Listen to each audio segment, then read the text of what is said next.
Okay, this is from the book, Dr. John Mcdougall, The Doctor Who Fought for You by me, Pete Rogers. We're in the chapter on hypertension. This is part 2.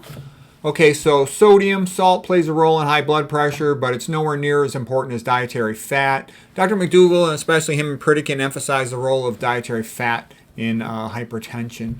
And it is more important than sodium, but sodium's relevant. When you lower sodium intake to about 2,300 milligrams per day, you only get a small reduction in blood pressure, about 3 millimeters systolic over 1 millimeter diastolic. But you can get a really big lowering of blood pressure if you lower that sodium much farther to less than 500 milligrams per day, like what Kempner did. Then you can get a profound drop in your blood pressure.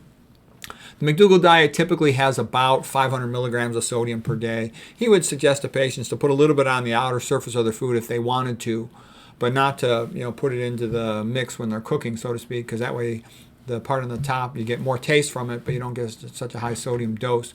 Hypertension should only be treated with medications after it has been sustained for months at 160 over 100 or higher.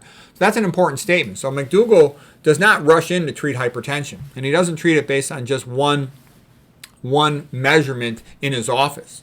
No. Sustained high blood pressure, preferably measured at home. The best medication for hypertension is the diuretic chlorothalidone. These are the words of Dr. Mcdougall in his newsletters and videos. The best medicine for hypertension is the diuretic chlorothalidone, and blood pressure should be lowered to no less than 140 over 90.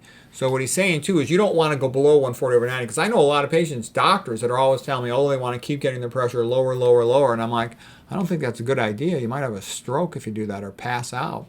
Imagine you're driving and you drop the blood pressure to your brain. You could pass out, crash.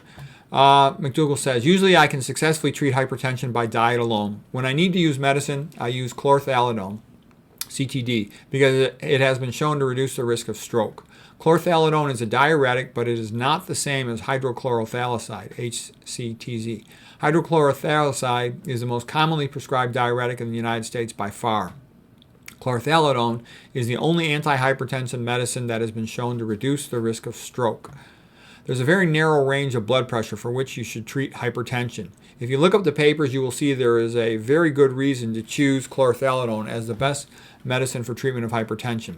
And here's one of the references: treatment of blood pressure targets for hypertension, review of the Cochrane database, and it basically said treating patients to lower than the standard blood pressure targets of 140 over 90 does not reduce morbidity and mortality. So there's nothing to be gained by over-treating it. You run increased risk of stroke in the patient. Another reference here says that all people with high blood pressure, borderline or high normal blood pressure should be advised on lifestyle modifications. Try all that stuff first. Only go to pills if you need to. Initiate hypertension if sustained greater than 160 or systolic and greater than 100 diastolic. So that's good to know, because again, a lot of people are over-treating their hypertension.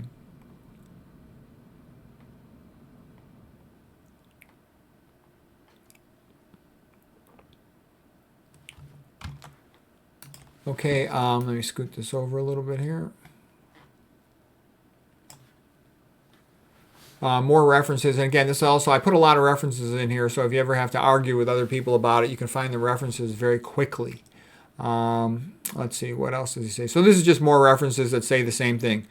And here he has several ones saying, don't overtreat your blood pressure because it could kill you. It'll give you a stroke if you drop the pressure to your brain too low. Okay, so that's it for part 2 on hypertension.